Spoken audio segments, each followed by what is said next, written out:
Well, welcome, Rick Jordan. I am so excited to have you here with us today because you just said we've been friends from a distance, like Yeah. meaning just sort of like we haven't actually met in person before, but we've certainly texted lots and we've been on each other's shows in the past. And so I love that we're doing this in person. Me too. It was phenomenal. It was a little, like even ringing the buzzer, right? I was like, this is awesome. I'm really pumped. Let's So go. pumped, so pumped. And so I want to just tell everybody a little bit about you. I'm going to embarrass you a little bit here because Okay. it's just so incredible.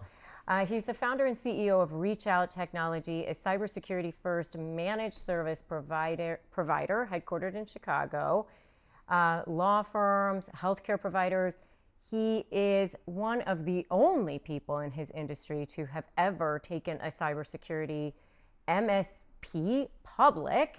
All right. So he's got this publicly traded cybersecurity firm.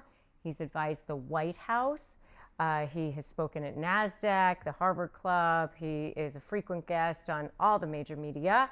And he's an international bestseller of the book Situational Ethics. He's got a top podcast. What hasn't he done? He's absolutely incredible. We're going to talk about the risks of cybersecurity and also how to get leverage in your life around all of that. So thank you for being Oh, here. thanks for having me. Oh my I'm gosh. ready to go. Yeah.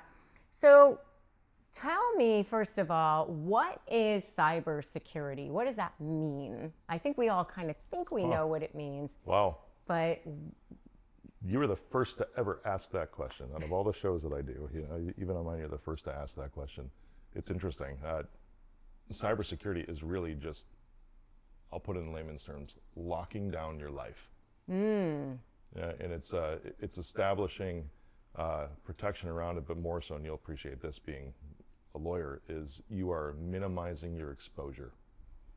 That's the best way that I can put it, because similar to the law, right? There's no fail-safe way.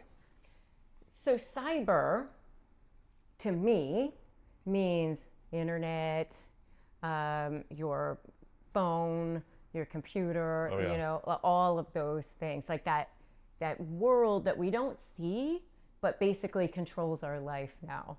I mean, am I For sure. on Throw point AI with into that now too. I mean, AI, ChatGPT, Claude, all of that. slay Yeah. AI? Yeah.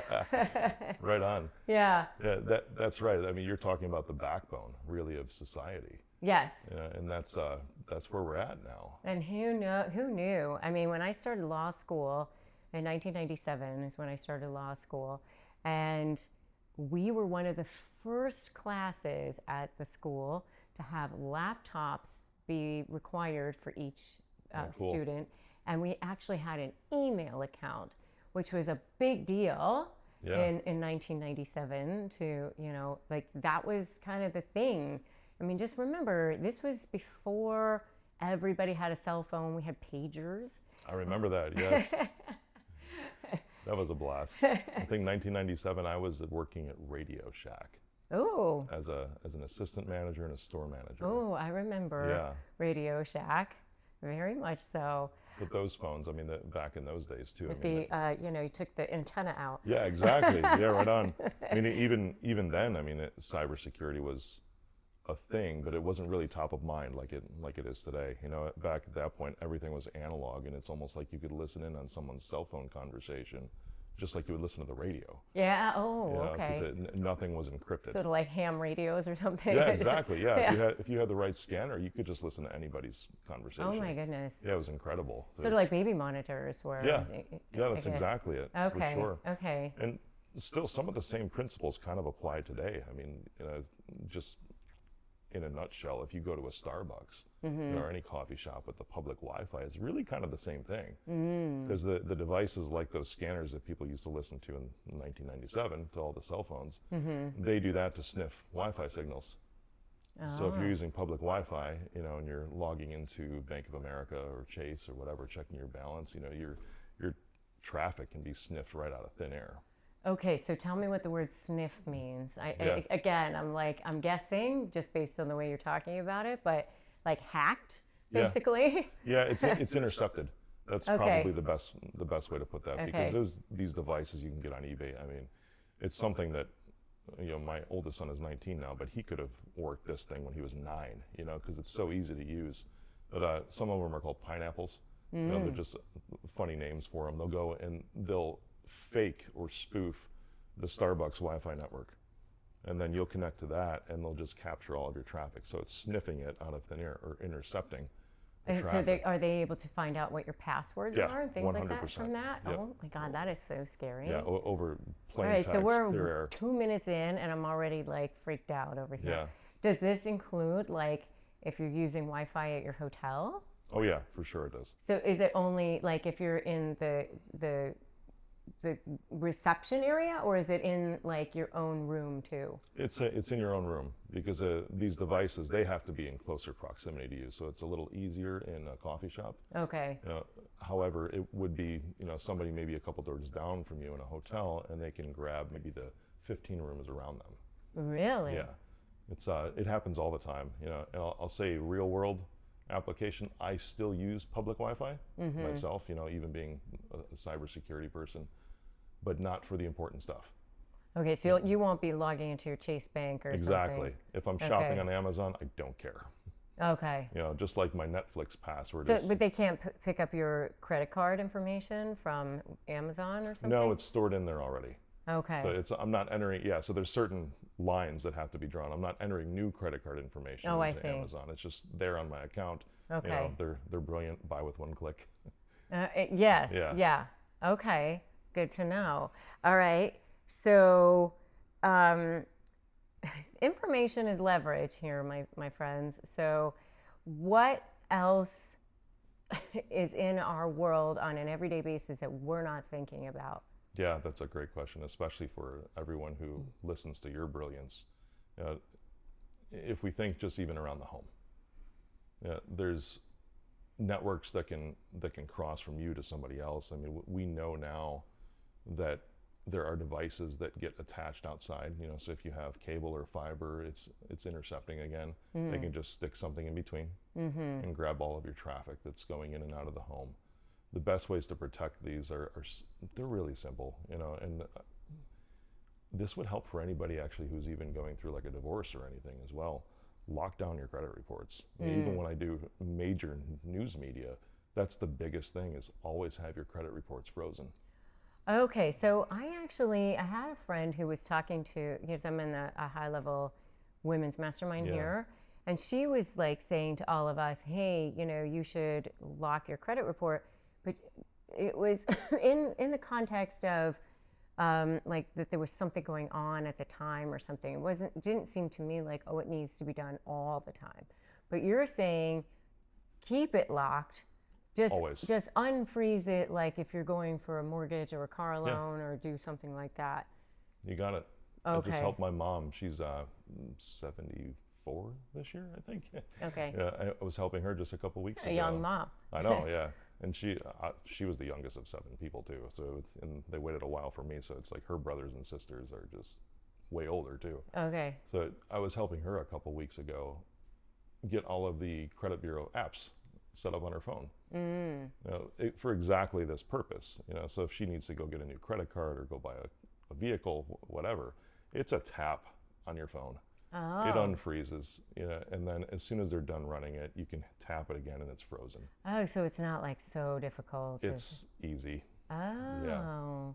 Yeah. Okay, so you just download Experian, all three of the Equifax, TransUnion. Yeah, the three, and then you, because I got sucked into this thing with Experian or TransUnion, one of those one time where there was like, oh, somehow I ended up paying monthly, and I'm like, wait a minute, I never signed up for this, so you don't have to pay monthly or anything. No, not at all. That was signed into law, years ago at this point. Okay.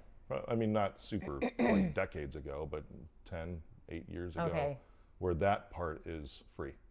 Okay. Freezing and unfreezing your credit report, because they used to charge. Yeah. Even if you didn't, it was like $10 to freeze it, $10 to unfreeze it. So every time it was just impossible. Yeah. You'd have it locked, and then you'd be paying, $200 a month if you needed to freeze and unfreeze so often. Or imagine a mortgage, because they're checking 20 different banks. If you're going to Yeah. a broker, it'd be impossible to do that. Right. But now, yeah, Okay. it's an app and it's free. Okay. All right. Good to know. All right. So are you guys taking notes here? Like, But imagine don't going use through, like, if we're yeah. if we're recapping here, don't use public Wi-Fi for banking or anything that matters, and make sure you keep your credit frozen. All right. Yeah. Alrighty. Well, imagine going through. I mean, I think about this all the time because I hear the stories. So I'm sure you do. If you're going through a divorce. Well, I And mean, it's- my viewers are actually, it's a lot of them are divorced, but it's also business partnership, breakups. Absolutely, It's, probate litigation, it's employment stuff, it's defamation, smear campaign. I mean, there's so many different types of high conflict situations that people are in.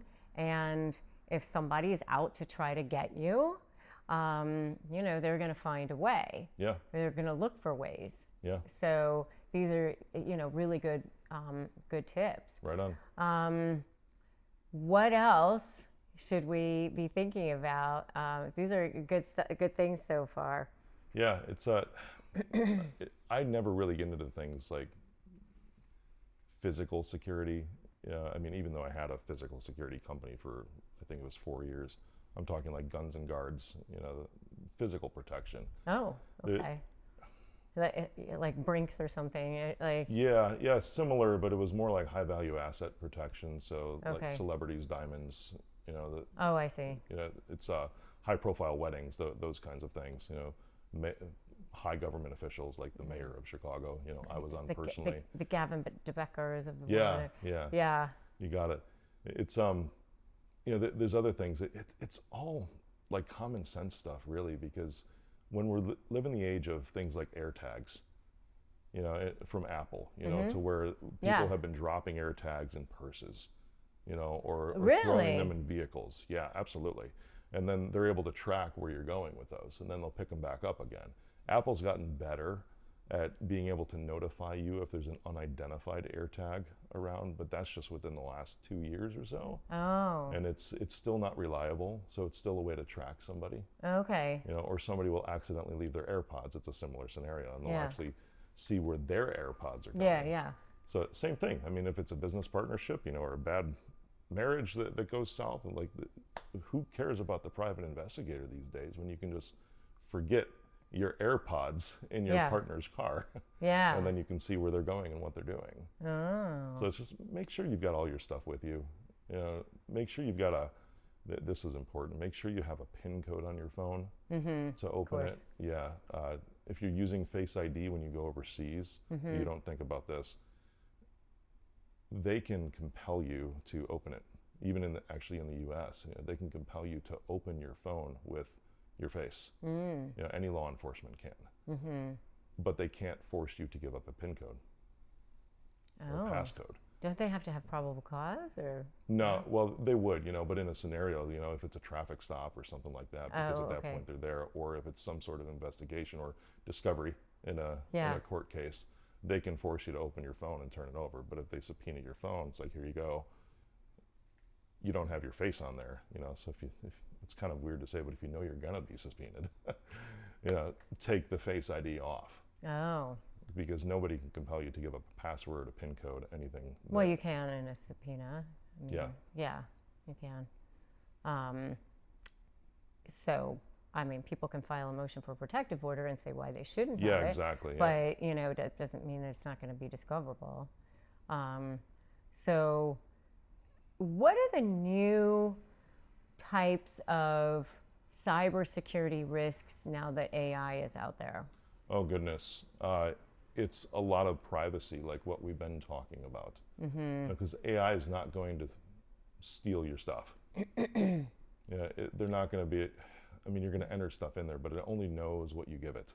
And so be careful what you feed it. Yeah, so like for Slay AI, for example, we built it on a walled garden architecture that is private and doesn't train language models and things like that, so that it used in the context of working with your attorney, it's considered work product and it falls under the ambit of attorney-client privilege. Yeah. But if we've been educating people now recently, that is, if they're using Claude, if they're using ChatGPT, if they're using Gemini, Coworker, whatever these other ones are, Grok, that if they're putting information in there about their case, I'm worried about this risk, or here's all my financials, or can you review these documents, or my attorney told me about this, and they're in there having a conversation about it, it's all discoverable. Yeah. I got into this argument with my idiot husband the other day, and it's... Yeah. Yeah. And they're putting, here's the situation. And yeah. People are telling AI, ChatGPT, Claude, things that they keep from their therapist. Yeah. Things they don't even admit, right? Because everybody lies to their therapist, regardless. But they'll tell AI. Yeah. Yeah. And so what happens is, how that would work from a legal standpoint is that if they know that this is happening, or how it's going to happen, here's how it's going to happen. There's going to be a deposition, or there's going to be interrogatories, there's going to be something that says, have you used any of these platforms at all? Do you have a subscription to them, or have you ever used them? Yes, no, whatever. Okay. Which ones have you used? And have you talked about, your case with it? Okay. So now they've got enough to go straight to Claude or Anthropic or OpenAI or whatever and say,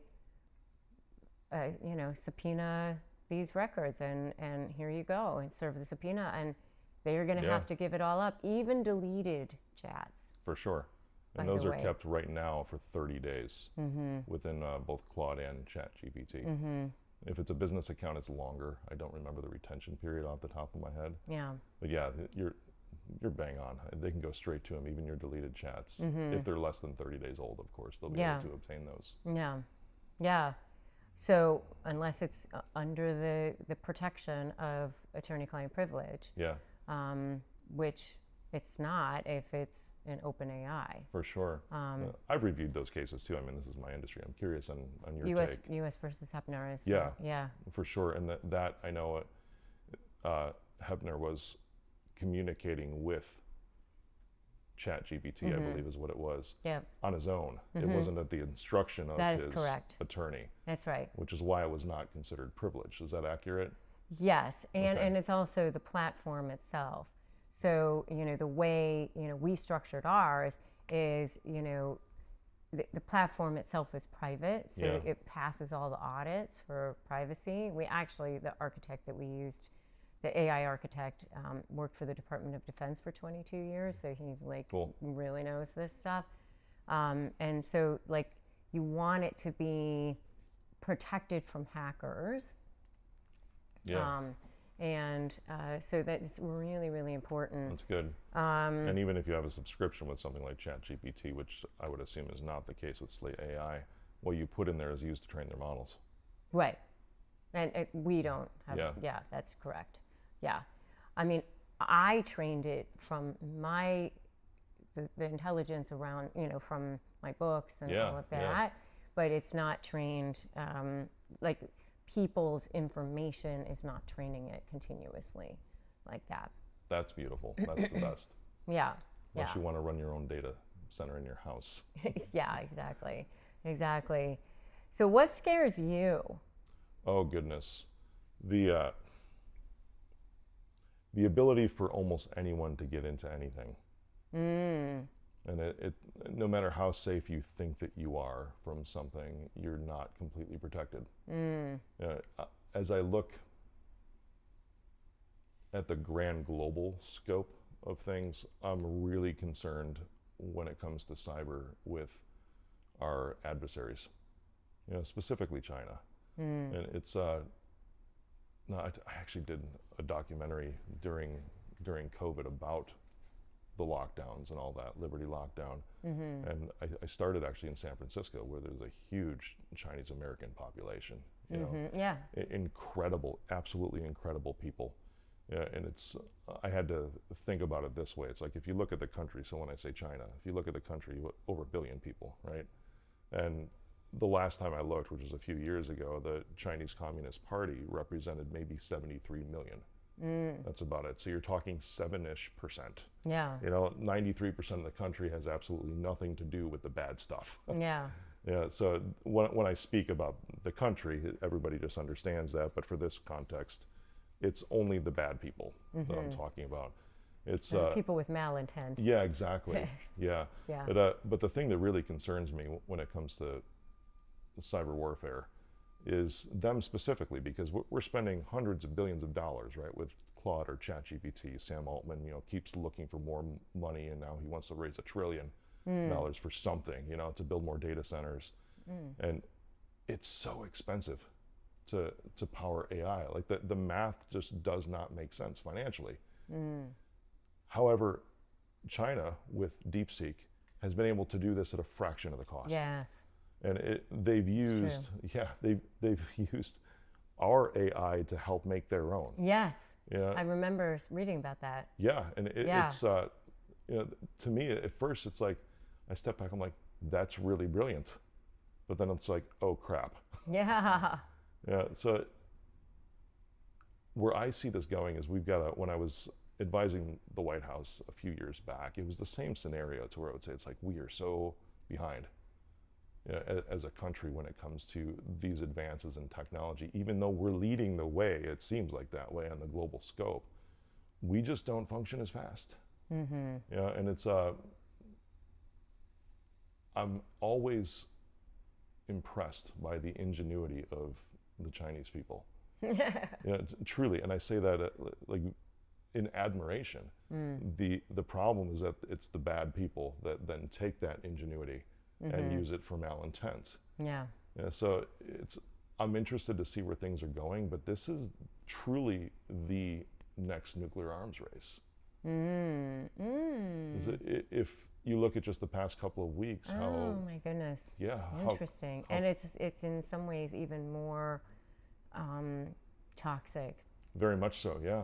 Yeah. I mean, there was an executive order a few weeks ago that prevented Claude from releasing Fable and Mythos, its most latest models. And Mythos was the one that was the cybersecurity pariah. Yeah, it was able to detect things and find stuff, within government models and all that nobody else could. But at the same time, for offensive cyber attacks, it's able to do things that have never been done before. So the executive order was, this cannot get into the hands of our adversaries like the other stuff did. Yeah. So all of a sudden, in order to do that, they just cut off all access except for government agencies. Wow. Yeah, and then re-released Fable just a couple bit. I'm getting a little bit into the weeds, but just think like the best of the AI that's out there right now was written specifically to hack things. Wow. That's so frightening. Yeah. So, and wow. It's a race right now to have dominance. So, I remember a few years back when I was representing somebody, there was an allegation that the husband was able to hack into her email and actually remove emails from her email, right? And so that they were gone, deleted, like ones that she had been saving. Yeah. And that seemed like the worst thing that could possibly happen at that time. Yeah. That seems like child's play now. It is, truly. Yeah, and even the ability to use AI to help you reason, if you are one of those bad people, which I'm sure nobody watching is, because they're your followers. But it's of course. Yes. But it as my father used to say, the percentage of idiots per population is the same wherever you go. I love that. Who's that directed towards? Right? It's just across the board. Funny. Yeah, no kidding. Yeah, you can use AI now to gain leverage, in any sort of situation that you might be in. Bad situation. So let's talk about that. Yeah. Let's talk about leverage because, well, first of all, answer that question, and then I want to ask some other questions. Yeah, help me, remind me, what was it? You can use AI to get leverage in any Oh, situation. that one, what I just said. Okay. Yeah. I thought there was one previous. I'm like, what was there something there? There's ways, and I've used it in this manner as well, because you can feed it pretty much everything, and they're absolutely incredible for strategy. And whatever you feed it, it has memory, so it's going to continuously compound and get smarter and learn you, which is phenomenal. The only thing I don't recommend using it for is a therapist. Because it's or legal advice. Yes, exactly. It'll make up cases. Yes. Yes. It'll absolutely make up cases. Mata versus Avianca is yeah. If there's one thing, and I can give you examples, because I mean everybody in this life, including myself, right, has used lawyers for something, for whatever it might be, whether it's business, whether it's relationships. There's things like, there's just context that I've noticed, being involved in cases where sometimes you just don't remember to say these things, and it could be like the thing, right? And no matter how good your lawyer is, like no matter how good a cybersecurity person is, right? There's always multiple ways of going about things. So in order to strategize, there's stuff that you can use AI for to actually help organize your thoughts for whatever situation that you're in, because it recognizes patterns. So when I say don't use it as a therapist, like LLM means large language model. Right. It's meant to identify patterns in words. And then it'll regurgitate things based off of its knowledge, but then even more so, it's almost like a mirror to validate anything you might be thinking. It's very difficult for AI to tell you that you're wrong. Yeah, unless you train it and you go in and change the settings. Yeah. And say, don't just agree with me on everything. Exactly. I want you to push back on me. Like, that's what I've done with mine. Yeah. Because it's not like, there was this South Park, that cartoon. Oh yeah. There was one that was just so freaking funny, where the husband was like talking to ChatGPT or something, and he was like coming up with these business ideas, and the whole time it's like, you're great and you're so brilliant and this is a fantastic That's idea. Exactly it. And so he goes and does the idea, and then they lose everything, and then like the whole family has to move in with the dad at the nursing home.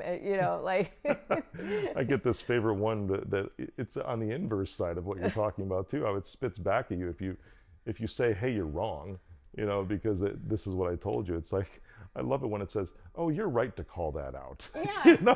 I'm like, ha. Well, then why did you just say it? Yes, exactly.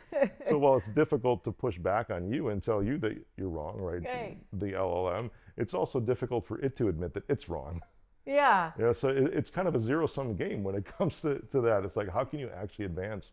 So if it comes to anything that you might be involved in, especially if it's like, some of your best content, right? If it's dealing with a narcissist, it's like documenting those things is super important stuff that's happening within your life and around that person if you're looking to split from them.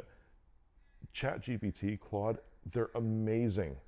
And this is the leverage. They are amazing at helping you organize those things because they remember. And they will identify the patterns, because if it's like, I can't. All kinds of things that you're not going to necessarily pick up on. Even if you tell it, oh, I know there's a pattern of,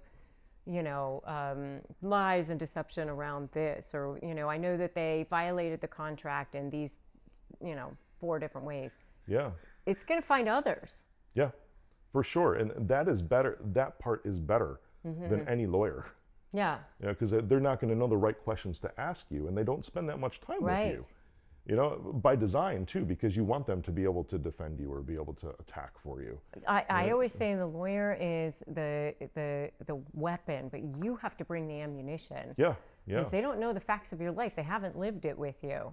Yep, for sure. And they don't want to look at your 1,247 screenshots and your 3 years of emails and all of that stuff. Exactly. They don't want to talk to your 50 friends, your brother-in-law and the neighbor and the piano teacher and all that stuff. I mean, everybody says, oh, I got all these people that, okay, do you really want your lawyer to be having these conversations with all these people? I mean, let's think about this, like, practically. And that's what we built Slay AI to do, is like that exact thing that you're talking about, because it's a force multiplier then, instead of being like, okay, do you really want to spend, $600 an hour, $800 an hour, whatever, for a lawyer to just like sift through your stuff and try to find the gold in there? You got it. You got it. Yeah, Right. it's incredible for those uses. Right. Especially anything having to do with words, because it is a Yeah. large language model. Yeah. Or numbers too. Yeah, right on. Yeah. I mean, so, what I have found is like patterns of spending, or if some kind of financial asset was moved, or monies were moved right before a filing, then the AI will pick up, hey, I think there might have been a fraudulent transfer over here, rather than oh, these are just bank statements. Like, they're actually going to notice certain things. For sure.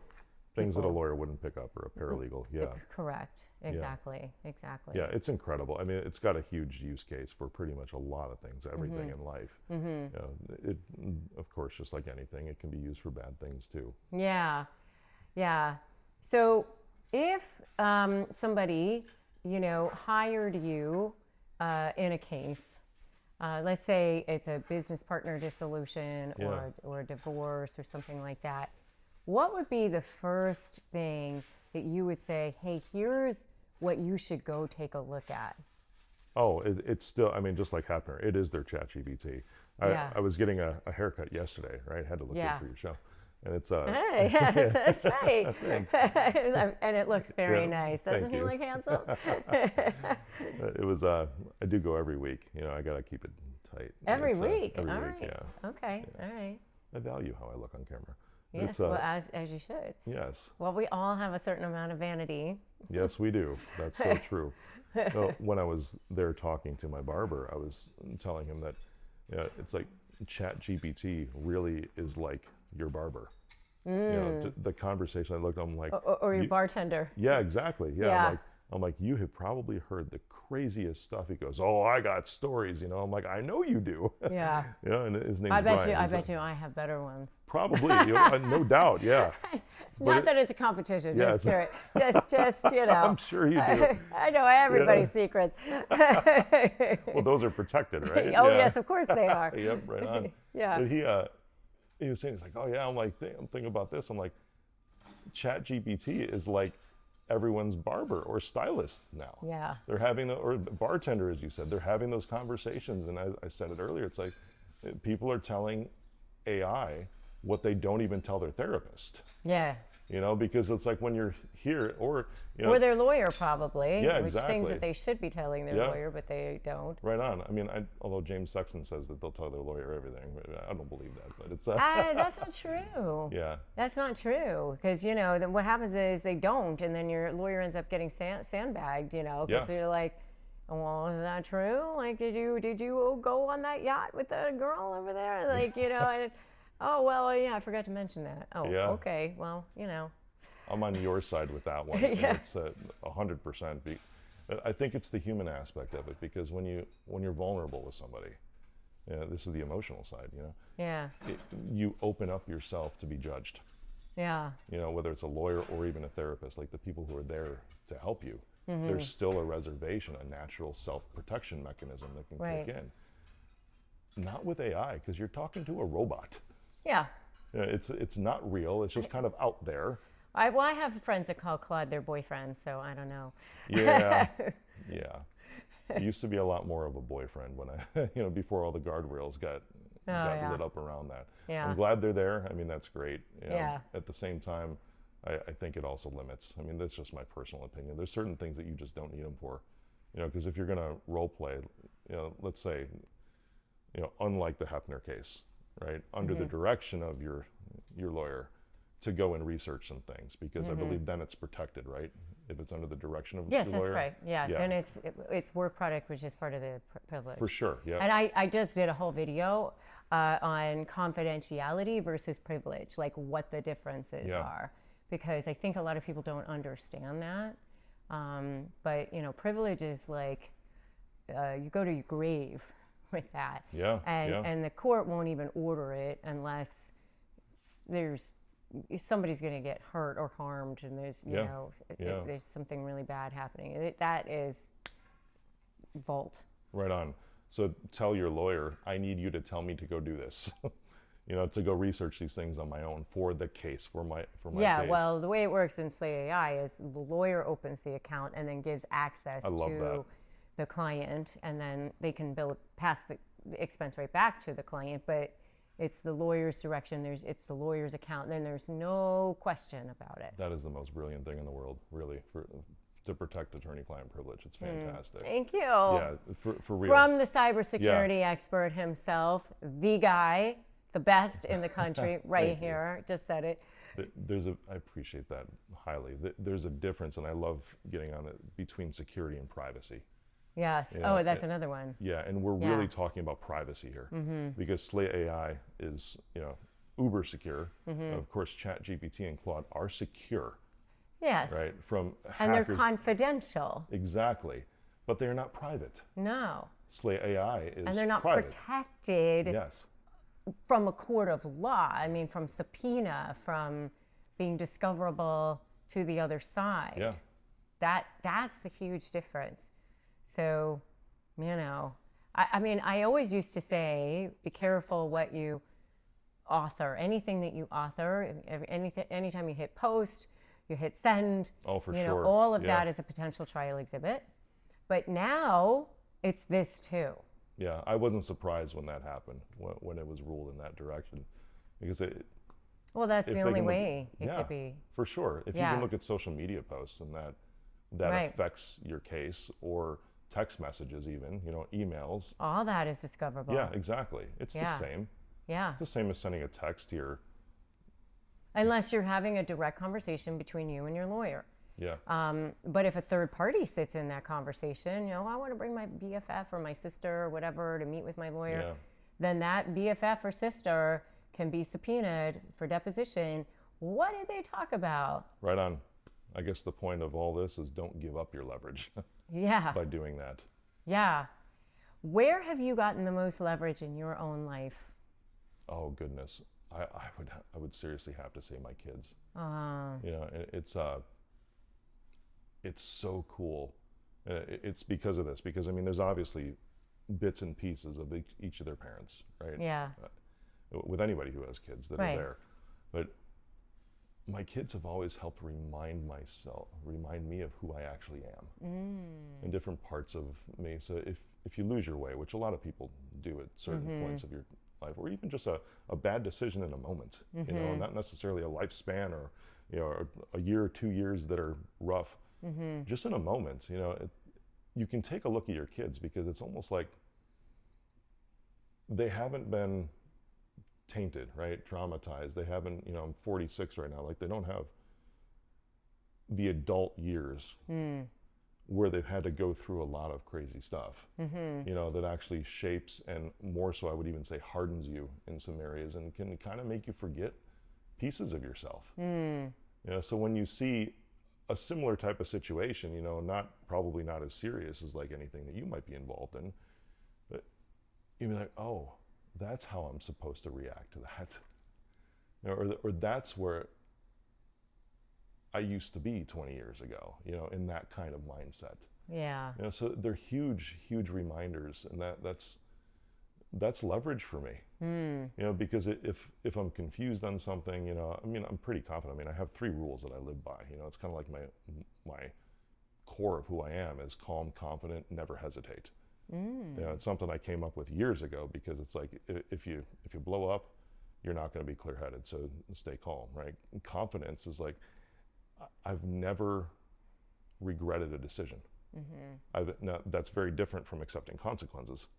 Or and it's, Yeah. and it's different from saying, "Oh, I never made a bad one." Yeah, exactly. I made plenty. I've made plenty, but it's the learnings from that, you know. And if I hadn't, you know, which kind of leads into the third one of, you know, never hesitate, because if you're not going to make the choice, something else or someone else will for you, and then you give up all of your leverage, all of your control over any sort of outcome that could be involved. That you'll miss opportunities, you'll lose things. You know, it's not like a trauma of a fear of loss or anything, but it's like steering the ship of your own life. Yeah, and so it's calm, confident, never hesitate. Yeah, and a lot of times when I take a look at my kids with that leverage, it's like, oh, I wasn't very calm in that moment, but I just saw them handle that with grace. Mm-hmm. Yeah, or you know what, they didn't wait. They just knew exactly what they wanted, and they didn't try to ruminate, 100 different reasons why or why not in their head before they made the choice. They just stepped into it, and said, okay, what happens, happens. Mm-hmm. What has been the biggest challenge for you in your life? I know there's probably many, but Yeah. Oh my gosh. I would say people. yeah. Yeah. Humans. Yeah. That comes back to cyber too. It really is, because they're like, how do you protect? It's like, well, don't have any people around. If you really want to be super secure, I'll directly answer the question too. But I always say, it's like there's a Bob in every company that will click on anything. Yeah. So no matter how hard you lock things down, there's Bob in his cubicle over there that's going to click on some promotion for in and out for something that they have going on this month, but it's a phishing attempt, and then he just gives up the keys to the kingdom because he's like the office administrator or something, and then all the bad guys can come in through the front door. Yeah. That's most hacks these days, is people are already just giving up their passwords. Right. They're not realizing that they're doing it, but that's because of Bob. Bob exists everywhere. But outside of that, in real human life, the biggest struggle has been navigating interactions with humans. I mean, I think I do well, but people always surprise me at how gracious and empathetic that they can be. And then on the other side, I also get surprised by how malicious they can be too. Yeah. And that's the part. I like to think that everybody has the best of them, and they try to show that all the time. And the struggle that I've had is leading with that. High conflict people people who have been in trauma as a child, they have a hypersensitive amygdala, and so they are more easily triggered. They have a hair trigger when it comes to them feeling like they are at risk in some way, or going to be exposed, or that their ego is in some way going to be exposed, and so their image is everything. And so what happens with them is they will go into this protection mode, which is really their limbic brain, and it really doesn't serve them.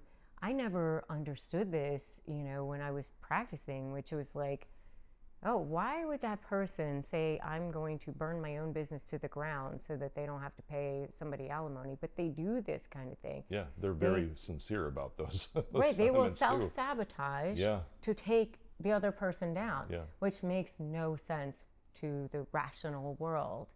But when you're dealing with high conflict, you're not dealing with a rational person. And so understanding that everybody's kind of got their own sort of occurring world, and it feels right to them in the moment, especially if they have unprocessed trauma. Yeah. I always say, do not let your trauma do the talking or the picking or the choosing or the leading. I like that. Yeah. Because for sure, when you let your trauma lead, it just always takes you to a bad neighborhood. Yeah. And so I've really kind of, going back to your point about dealing with people, I've so learned, it took me so long to get here, not to take it personally, even if it's like, I just recently had a friendship with somebody who I thought our friendship was a certain type of a friendship. Yeah. And then it was revealed to me that it was not that type of a friendship for her. I think for her, she still considers it to be what she always thought it was, but it's been revealed to me that this person is a different type of a person than I thought. Sure. And that's hard to grasp too. It was hard. It was sad for me. And so, but what I've been able to do right now and that's their vibrational frequency.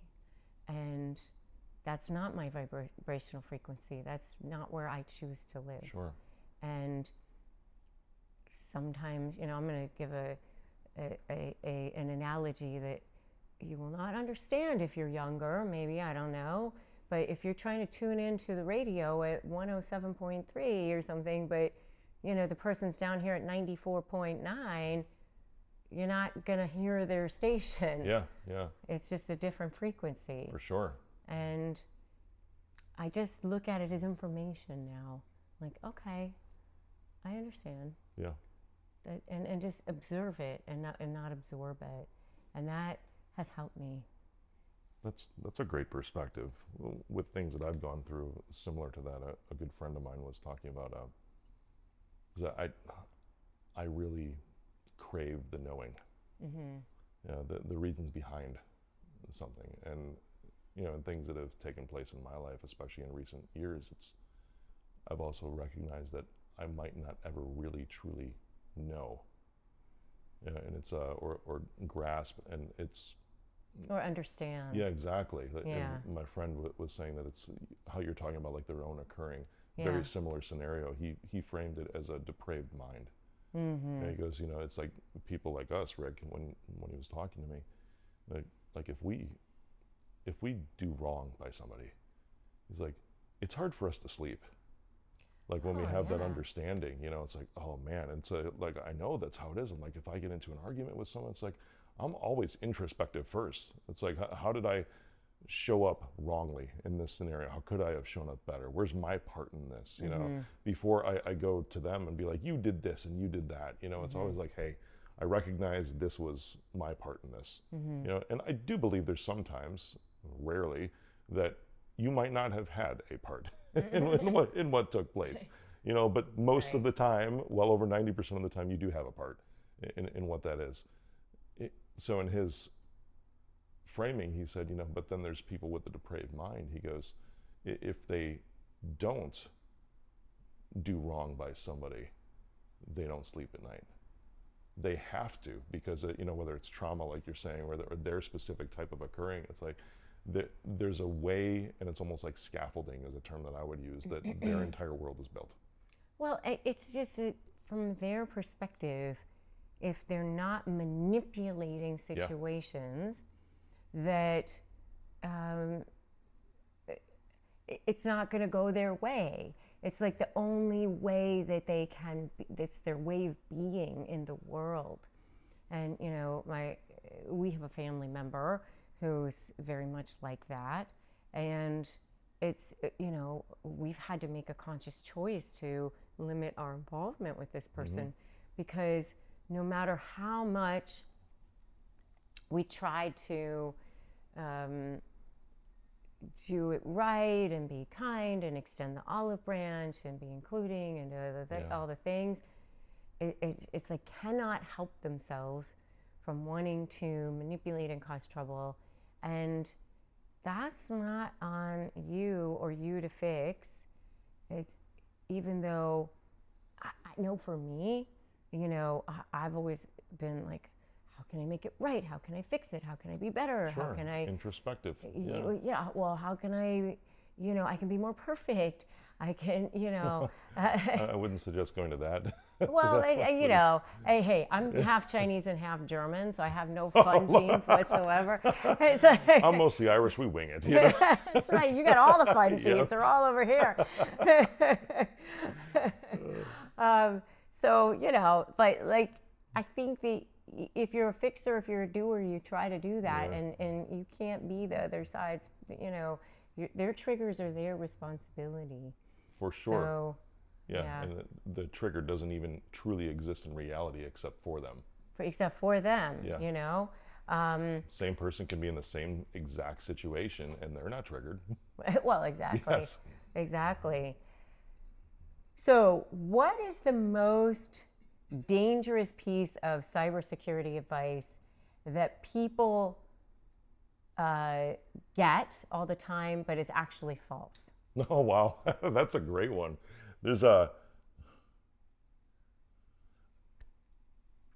the way that I'm going to describe this has to do a lot with like individual people and then also small businesses, because small and mid-sized businesses has always been a passion of mine. You know, going from that, right, single person startup, just me, to public company. It's Yeah, like, it's so incredible. it's the American dream, seriously. You know, even though there's a lot of rocks along the way, you know, and it's they don't ever stop. They just become bigger and more frequent. But then you can finally learn to navigate them through learnings. But small businesses, I mean, they're the bedrock of this country. It's over 70% of people in the country employed by small businesses. Yeah. Yet, on the same token, you know, I think it was adjusted recently, like the SBA, the Small Business Administration, came out and said, oh, small business owners are making more now. You know, I think the average went from $68,000 to $72,000 a year is actually what they're taking home, which is horrific, right, for them. But because of those numbers, and they're so small and minuscule to what you might think, oh, they're making their own business, they're making bank, you know, when they're making less than they could with more headaches than working for somebody else. Right. They are more of a target than the big companies.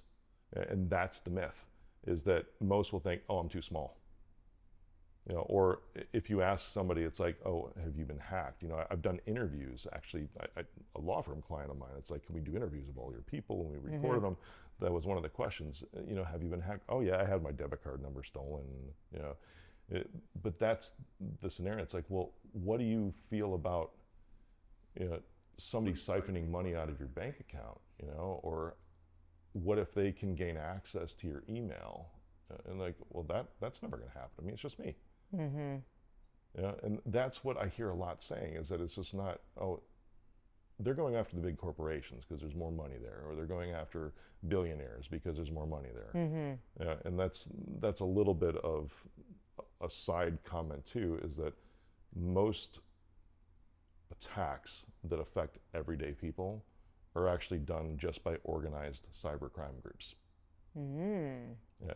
That is their business. That is their world. That is their occurring. That's so you know? scary. Yeah, one of my favorite shows that I watched was, because it was so realistic, it was Narcos a while ago with Pedro Pascal on Netflix. And I think it did a great job portraying Pablo Escobar as a family man. Yeah. Because I mean, he is just like you and I as humans. You know, he's just doing some very bad shit. Yeah. You know, on the side, but that's his income, that's his business. You know, and it's not anything personal. But that's the majority. It's like The Sopranos or something. Yes, yeah, exactly. That's exactly it, you know? Yeah. And there's such a detachment. You know, it's the same, like, literally, I believe this, that like Pablo Escobar feels the same way about the people that he was selling the drugs to as a barista would feel about the person they're serving coffee to. You know, it's the same scenario. It's like, it's just their job. They have no personal or emotional connection to those individuals whatsoever. Oh God. Which, even though they're like ruining their lives. Yeah, exactly. I mean, I can just, I know I've been, my Facebook, my Instagram has been hacked in the past, whatever, and it's just so frustrating. So frustrating, especially, you know, because. I remember that. We were on the phone when well, that was one of the times I did talk to you, but it's happened a few times since then as well. I mean, and I keep changing my password, and I have you know, MFAs, and I have all the things, but it still happens. Yeah. It's so frustrating. Yeah. I mean, I talked about a show on before we started rolling, you know, on my an episode on my show called "You're Not That Special," right? Yeah. And it's there are some unique things to that. Like when it's a larger public figure like yourself, that's something that we would consider in the cyber world as a supply chain attack.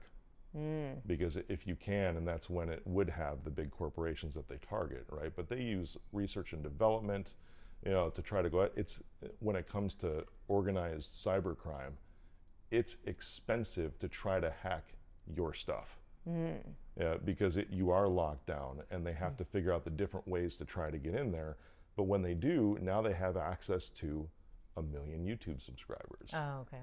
You know, to be able to throw out information, and, you know, because if they can get into your email system, to everybody that subscribes to whatever you send, you know, now they can send out emails with bad links in them. That's called the supply chain attack in cyber. I see. So when the inverse of that is true, like somebody receiving that email, they're like, oh, they're never going to come after me.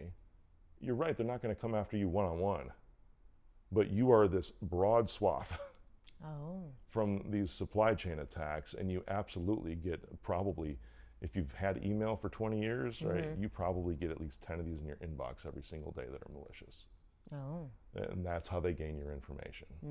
You know, and then it's sold or it's used, you know, for whatever purpose, you know, or it's they get their phone number and then all of a sudden it's Microsoft calling for tech support saying that your computer has a virus. You're like, what do you mean? Oh yeah, just give me the credit card for $129 and people pay it. You know, that's being hacked. That's not necessarily your debit card or anything else, but it's everyone is a target, and that's the myth. Is that individuals just walking the street, you know, maybe working at Starbucks and just, oh, nobody's going to come after me. I don't have much. Like, you are one of the easiest. So how do they protect against that? Yeah, great questions. It's we talked about the credit report already. You know, these are so simple. The other is multi-factor authentication on everything that you have. You know, and it's very simple. Almost everything offers it these days. You know, and that's just something else like a code that's on your phone or a text message in addition to your password. Every single Apple computer and a lot of PCs now have something called a passkey. I was actually on News Nation a while back talking about how passwords are probably going to go away soon. You know, and it's going to become more hardware based or token based. So a passkey would be your fingerprint, your Face ID, but that actually gets encrypted and it ties that physical device, if it's your phone or your computer, to your account, like Google or Amazon or something else. That way, if you allow it to only sign you in using a passkey, nobody else on any other device can get into your account. It's just your specific things that you own can actually get into that. So now somebody would have to swipe your computer or your phone off the table at the coffee shop rather than intercept that traffic like we were talking about. So passkeys are extremely secure. You know, but beyond that, two-factor authentication frees your credit reports, and those are the best things that you can do to protect yourself. And how about like really complicated passwords? Yeah, I mean, yeah, for sure. Like 12 to 14 characters, special characters. Use a password manager. You know, I'm not affiliated with any of them out there, but some great ones are 1Password, you know, or Keeper. You know, they're two great ones. Dashlane is. Yeah, exactly. Yeah. LastPass is another. LastPass has been, they're better now, but they were hacked several years ago, you know, so they're not so that's great. Yeah, I know exactly. But that way you just have to remember one that is super secure, right? And make that incredibly complex. And that's called your master password. Like my master password is not any words whatsoever. Yeah. You know, and it's just something that I know, like I took time to memorize this thing, right? But then even getting into my bank accounts, I don't even know the passwords to my users for banks that I do business with. It's because I have everything locked down so much, and those can be randomized, and it just doesn't matter because I'm secure on the other side. Yes. Okay. Very good. Is there anything else that you think that everybody should know? No, that's really it. And actually, as I was talking about that, when you're talking about leverage, yeah, the password managers are probably some of the best things, because if you don't even know your password to get into your email, how is the person that you're in a high conflict situation going to know that and figure that out? Yeah. You know, so it creates this wonderful separation. Yeah. I mean, I always would tell people, like, be careful where your devices are logged in, because, you know, I had a situation one time where somebody left their iPad back at the house, and there's the email, and like everybody can just, you know, if it's logged in, you know, I'm with you. Yeah, everybody's reading it. I am an advocate. I'll say this, right? Regardless if you're in a great relationship or not, you know, I don't think that your partner, whether it's business or spouse, girlfriend, boyfriend, whatever, should know your passcode to get into your phone, because it's let's just say that it's a great situation between those individuals. This way, if something happens, right, they can never be forced to get into that on behalf of somebody else, you know, so you still have protection that's in place for that. It's like, and if you're not really, that's the trust aspect too, truly, right? You know, if you do trust those individuals, then why do you need to know? Yeah. What's on there? You know, because like, maybe there's another problem in the relationship. Exactly. And you know, there's that old phrase. It's like, if you're going to go looking for something, you're probably going to find it. You know, because your brain starts to, and this is a little of the psychology we're talking about, your brain starts to just pick out little pieces And you will dig and dig and dig to find something that Well, it's matches that this. reticular activating system. It's Yeah. just looking for the confirmation bias of the, like, Yeah, exactly. Yeah. It's like I say, it's like the best way to lose weight. Which when I went through a 100-pound weight loss years ago, it's like, don't even have the food in the house. Yeah. So when you go to the grocery store, you don't even bring it home. It's the same scenario with these kinds of things. Just don't even give yourself the opportunity to go looking. Yeah. Yeah. I can't believe you lost 100 pounds. That's awesome. Oh yeah, I put a little more on the last couple of years. High stress environments. I like pizza. I found out. Yeah. Ice cream was mine. Yeah. If you look at my videos during COVID, it's like, oh my God, I can't even believe that's still out there. It's like awful. But well, so what is one thing that would surprise people about you? Oh, the trivia. I love my first thing I ever wanted to do professionally was be a tornado chaser. Tornado chaser. Yeah. Okay, so Rick likes the dopamine hit. I do. That's when I was 7 years old. I would we had a bookmobile that would come around. So like the local library actually had Wow. like this RV that was retrofitted to be like a mobile library. It's called the Oh my bookmobile, goodness. and it was always exciting when it would come. So I would go look for the weather books. Oh, And now today I'm an advanced certified storm spotter. No So way. yeah. So that's pretty cool. you get the secret back door to phone number to the National Weather Service to Amazing. to support and report. It's Wow.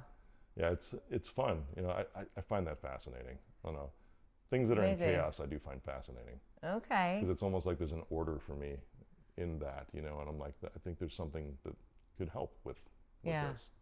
My surprising fact is that I am a private. Well, I don't have it still, but because you have to do this every 90 days. But I am a private pilot. Oh really? Yeah. That's awesome. Yeah. Yeah. That's so cool. What types of planes? Oh, it was just a Cessna 872. Yeah. Yeah. Those like are a fun. small one. Yeah. Yeah. But when I lived in Florida, I used to fly all the time. But since we moved out here, I haven't. So you have to fly every 90 days to keep it active. But Yeah. yeah.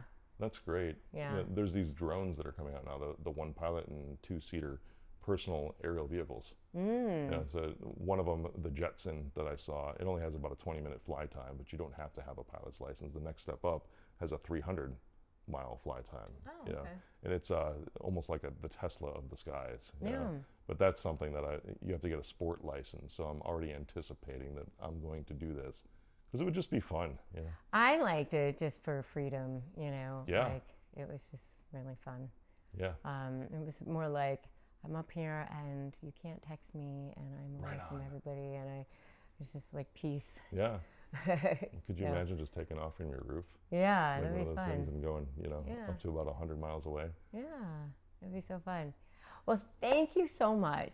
This Yeah, has thanks just for been, having I me feel on. like we could just keep talking. Yeah, we But could. it was so fun and so good. And I hope everybody got a lot of value from this. Now you can see why I wanted to bring Rick on. We didn't even ask about the whole White House thing. I want to know more about that. That But got into human trafficking. It's, Oh, yeah, we could wow. talk another time on that. Yeah.